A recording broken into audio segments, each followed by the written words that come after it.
Nous en sommes maintenant à la préparation de l'acte chirurgical.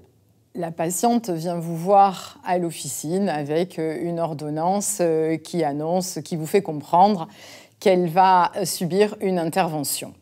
C'est le moment pour nous de rentrer dans le parcours de la patiente. Vous allez lui dire que durant son hospitalisation, elle va certainement être confrontée à beaucoup de professionnels de santé différents et qui vont lui poser des questions sur son environnement ambulatoire. Et donc, c'est le moment de lui proposer de garder avec elle une liste sur laquelle seront notées les coordonnées de son médecin traitant, de son infirmière, si elle en avait déjà une, de votre pharmacie.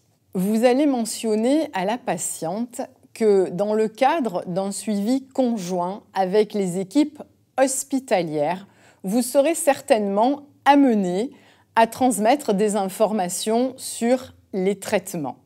Pour faire ça, vous allez lui proposer un entretien pharmaceutique qui va être très bref et qui va consister à faire la conciliation de tous les traitements médicamenteux et non médicamenteux qu'elle prend.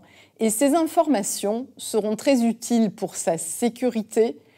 Elles seront utiles à l'anesthésiste, elles seront utiles au médecin traitant et vous allez donc lui annoncer que vous pourrez soit lui téléphoner pour réaliser ce bilan de médication, soit le faire à l'officine. Et dans ce cas, vous lui demanderez d'amener ses dernières analyses biologiques. Vous n'oublierez pas de lui préciser que ce service pharmaceutique est pris en charge à 100% par la sécurité sociale et qu'il est mis en place pour sécuriser sa prise en charge médicamenteuse à l'hôpital et à la ville. Vous allez donc pouvoir procéder à la réalisation de la première étape du bilan partagé de médication. Pour le patient, c'est une sécurité. Accepteriez-vous d'être prise en charge par un médecin qui n'aurait pas réalisé au préalable un bilan pré-thérapeutique de votre état de santé?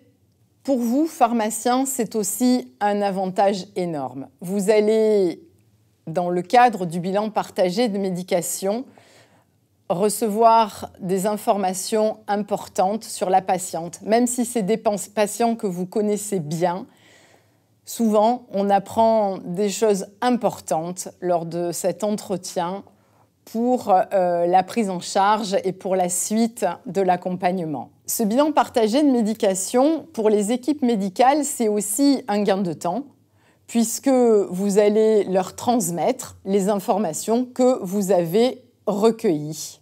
Est-ce que la patiente dort mal? Est-ce qu'elle ressent de la fatigue?